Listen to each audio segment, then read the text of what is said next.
Alhamdulillahirabbil alamin wa bihi nasta'in wa ala umuri dunya waddin wassalatu wassalamu ala asrofil anbiya'i wal mursalin wa ala alihi wa sahbihi ajmain amma ba'du. Puji syukur marilah kita panjatkan kehadirat Allah, karena inayahnya lah kita hari ini bisa melaksanakan upacara seperti biasanya. Salawat dan salam mari kita sanggahkan kepada Nabi besar Muhammad Sallallahu Alaihi Wasallam. Yang terhormat Ketua Yayasan Pendidikan Islam Al-Ansori, yang terhormat Koordinator Sekolah Yayasan Pendidikan Islam Al-Ansori, yang terhormat para kepala sekolah, Bapak Ibu kepala sekolah dari mulai SD, MI, SMP, SMK, beserta jajaran Dewan Guru, dan tak lupa anak-anakku sekalian yang Bapak banggakan. Yang pertama-tama Bapak lihat upacara ini kan upacara yang dilaksanakan bareng ya, dari mulai MI, SD, SMP, SMA. Petugasnya itu bergantian. Jadi pasti kesempatan untuk menjadi petugas upacara itu lama nunggunya. Belum tentu kalian dapat menjadi petugas upacara itu 2 bulan, 3 bulan sekali. Sekarang kelas berapa? Kelas 4 ya. MI kelas 4. Nanti kelas 5 mungkin bisa 6 bulan sekali, karena kan gantian dari mulai SD, SMP, SMK. Jadi tentunya persiapannya harus betul-betul dipersiapkan ya. Jadi harus maksimal, karena kesempatannya langka. Beda lagi kalau misalkan SD gitu pacarannya, SMP, MI, mungkin kesempatannya lebih banyak.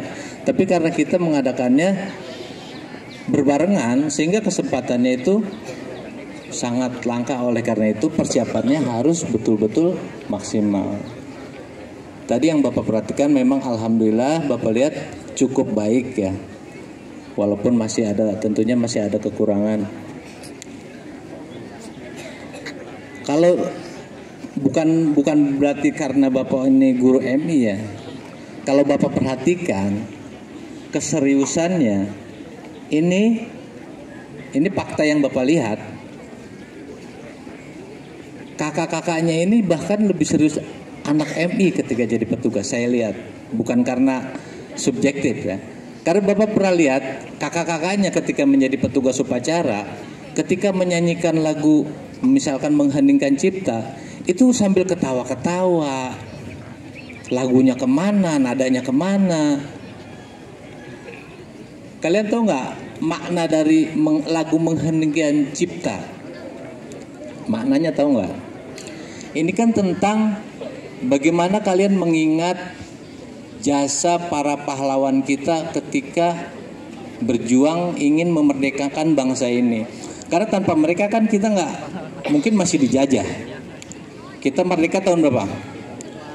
1945. Itu baru sepihak. Baru kita aja yang ngaku. Dunia belum ngaku itu. Makanya Belanda datang lagi, karena menganggap Indonesia masih milik mereka. Jepang kalah tahun 1945.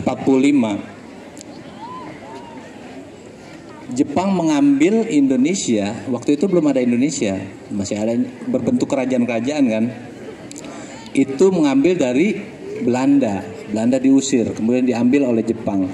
Begitu Jepang kalah Perang Dunia Kedua, Belanda mau ambil lagi. Karena mereka menganggap Indonesia ini milik mereka. Ya, dulu itu pemerintahnya pemerintah Hindia Belanda. Jadi ketika 45 para pendiri kita ini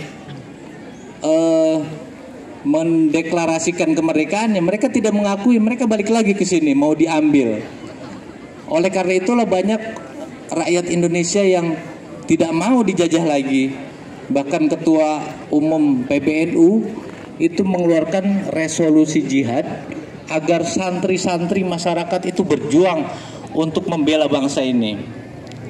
Banyak sekali ratusan kiai, santri, rakyat yang harus rela kehilangan hartanya, bahkan nyawanya di seluruh Indonesia. Bahkan seperti di Bekasi ini juga sama, dulu waktu itu dibentuk Hizbullah. Bahkan jalannya sekarang udah diganti jadi Jalan Kiai Haji Ma'mun Nawawi. Itu adalah salah satu upaya masyarakat Indonesia tidak ingin lagi dijajah. Bahkan di Bandung, saking nggak mau dijajah, masyarakatnya, mereka sebelum mengungsi, kotanya dibakar, rumahnya dibakar sendiri, gedung-gedungnya dibakar sendiri. Makanya ada lagu Halo Halo Bandung ya, Lautan Api. Nah, mereka saking tidak mau dijajah lagi, mereka nggak mau ratusan tahun dijajah, sampai dibakar rumahnya sendiri, kampungnya.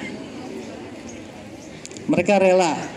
Tapi kalian ketika menyanyikan, kita sudah menikmati nih kemerdekaan. Kalian ketika menyanyikannya ketawa-ketawa sambil bercanda. Rasa empatinya kurang kalau seperti itu. Saya lihat kalau anak Emi tadi, mohon maaf ya, nggak terlalu parah kayak sebelumnya. Alhamdulillah ya. Dan jadi lain kali kalau misalkan mau jadi petugas upacara, persiapkan dengan matang. Karena kesempatannya jarang. Itu yang pertama. Yang kedua, hari ini kalian mites ya. Mites pertama. Kalau dulu namanya mites PTS, kalau sekarang namanya STS, Sumatif Tes Semester.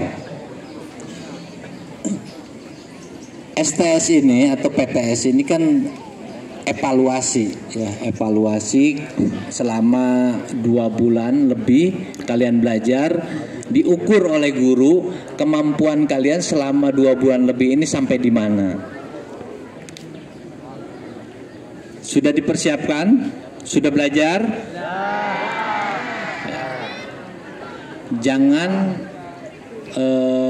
Jangan dianggap sepele ya, karena ini menentukan hasilnya. Jangan tawakal itu diartikan hanya nanti gimana Allah aja. Tawakal itu artinya bukan hanya berserah diri, karena ada rangkaiannya. Tawakal itu artinya usaha dan doa. Jadi kalian usaha dulu, belajar dulu, baru nanti setelah ulangannya diserahkan kepada Allah. Ada seorang tokoh Indonesia ya, Profesor Dr. Nurholis Majid dulu. Kalau pas ujian, yang lainnya sibuk belajar karena besok mau ujian. Dia malamnya nggak belajar, malamnya malah main tenis meja. Ditanya sama temennya, kenapa kamu nggak ngapalin? Ujian itu bukan waktunya untuk belajar, kata dia. Belajar itu 6 bulan sebelum ujian. Jadi setiap hari sebelum ujian dia pasti ambil waktu minimal 2 jam, maksimal sampai 4 jam untuk mengulang pelajaran yang dipelajari di pagi harinya. Jadi setiap hari. Jadi pas ujiannya dia nggak belajar. Bukan karena dia malas, tapi justru dia belajarnya tuh 6 bulan sebelumnya. Jadi pas ujiannya dia nggak panik. Kalau misalkan kalian sebelumnya nggak belajar, pas ujiannya nggak belajar, lalu bilang saya mah bertawakal aja sama Allah, ya itu bukan tawakal namanya, itu nekat namanya. Ya, jadi kalian harus persiapkan, belajar dengan baik, kalian ini pemimpin, calon pemimpin. Student now, leader tomorrow. Pelajar hari ini adalah pemimpin di masa yang akan datang. Kurukum lain wa kulukum maslun an ra'iyah. Jadi kalian pemimpin pasti akan diminta pertanggungjawabannya atas kepemimpinan kalian. Mungkin suatu saat nanti kalian ada yang jadi camat, lurah, atau jadi bupati. Ya. Bahkan tidak menutup kemungkinan kita ini masih jadi guru, kalian jadi pemimpin kami, jadi atasan kami. Itu tidak menutup kemungkinan, banyak kejadian seperti itu. Kalian ini pemimpin, oleh karena itu persiapkan dari sekarang. Mudah-mudahan hari ini hari ujian pertama kalian bisa mendapatkan hasil yang baik. Mudah-mudahan kalian lebih baik dari kemarin, karena kalau orang Islam kalau sama rugi, jadi harus lebih baik. Terima kasih. Assalamualaikum warahmatullahi wabarakatuh.